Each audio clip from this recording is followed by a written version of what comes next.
Bismillahirrahmanirrahim. Assalamualaikum warahmatullahi ta'ala wabarakatuh.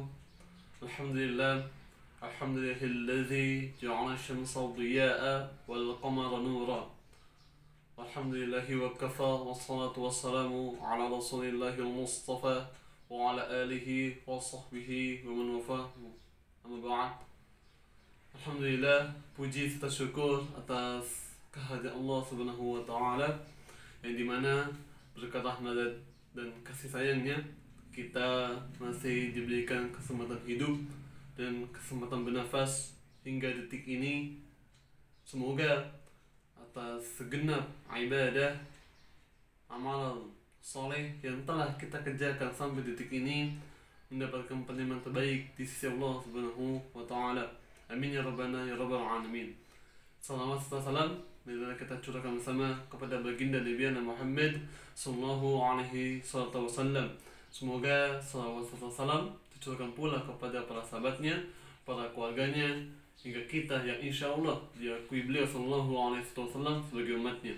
Amin ya rabbana ya rabbal alamin. Kawan-kawan sekalian, alhamdulillah kita masih diberikan kesempatan untuk bertemu kembali dalam kesempatan kali ini di channel sharing bersama Misalawan, yang dimana kali ini kita akan membahas terkait masalah fungsi tubuh dalam perspektif Al-Quran, yakni fungsi tubuh dalam pandangan Al-Quran kalau bahasa globalnya. Kawan-kawan sekalian, berbicara fungsi tubuh, sebelum masuk ke sana kita mesti mengetahui terlebih dahulu anatomi diri manusia itu sendiri.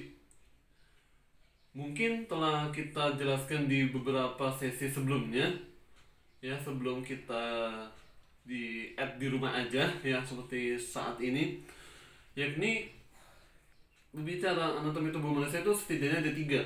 Bahkan di Al-Quran pun memang disebutkan 3.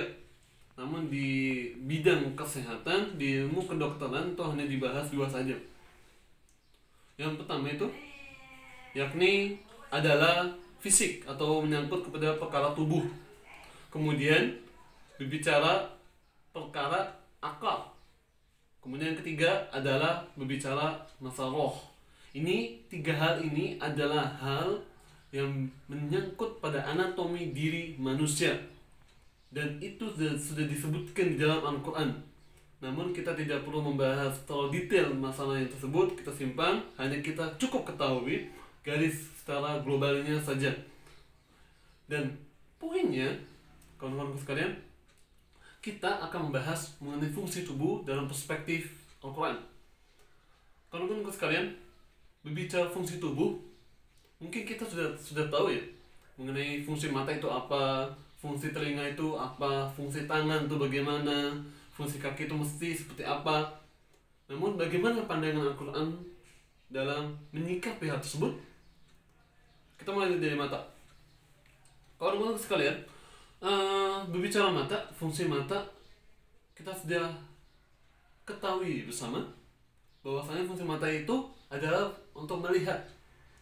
Namun ada saja nih fungsi mata itu memang melihat, tapi kalau kita, contoh ya, kita ke masjid, sholat berjamaah misal, ya, sholat berjamaah, dia itu pada saat selesai sholat berjamaah keluar dari masjid, dia itu tidak memakai sendalnya, maksudnya sendal miliknya, dia justru memakai sendal orang lain. Dia melihat tapi dia tidak mengetahui mana sendalnya, mana yang sendal miliknya, sendal miliknya, mana yang sendal orang lain. Nah, dia keliru di sini.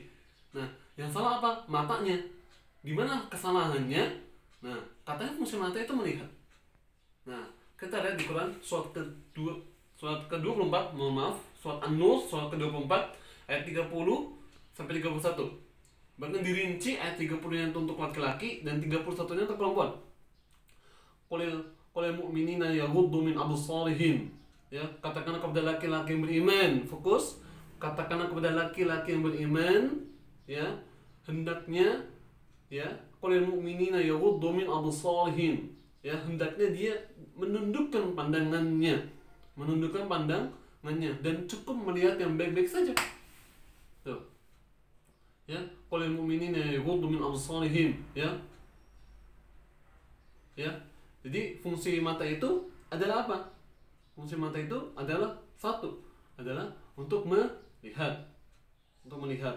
Dan dalam perspektif Al-Quran adalah dirinci untuk melihatnya baik-baik. Kemudian apa lagi? Mulut, ya, difungsikan untuk apa? Berbicara kepada apa? Hal yang baik-baik saja. Quran surat ke-33 Al-Ahzab ayat 70. Ya ayyuhalladzina amanu taqullaha wa qulu qawlan sadida. Ya, wahai orang beriman yang mengakui diri telah beriman kepada Allah Subhanahu wa taala, bertakwalah kalian kepada Allah. Tingkatkan takwa kamu dan berkatalah yang baik-baik saja. Dan dirinci dalam hadis Nabi sallallahu alaihi wasallam di hadis Al-Bukhari nomor hadis 6018, ya, man kana yu'minu billahi wal yawmil akhir. Tuh, siapapun yang mengakui beriman kepada Allah dan hari akhir, ya, falyaqul khairan aw liyasmut, ya, berkata yang baik atau enggak diam. Pilihannya cuma dua, berkata yang baik atau enggak diam. Tidak ada perintah untuk mencela, menghina, mencaci, memaki dan semacamnya, itu tidak ada. Hanya dua, berkata yang baik atau enggak diam. Kemudian apa? Telinga, ya, telinga, ada lagi akal, kemudian hati, ya, itu ada di Quran surat ke-17 ayat 36. Wala taqfu ma laysa laka bihi alim. Inna sam'a wal basara wa fu'ad kullu ulaika kana anhu mas'ula. Ya. Kata Allah apa? Jangan kamu ikut-ikutan, ya, pada perkara yang tidak pernah kamu ketahui asal usulnya, pengetahuannya. Kenapa? Inna sam'a, pendengarannya, wal basara, penglihatannya, wal fu'ad, perasaannya.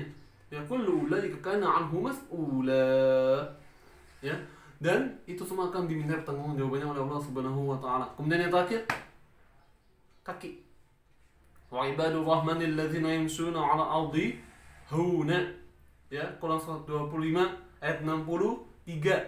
Ya, hamba-hamba orang penyayang itu setidaknya apa? Hamba-hamba Allah penyayang itu dia kalau dalam berjalan dia itu tawadhu, rendah hati. Ya.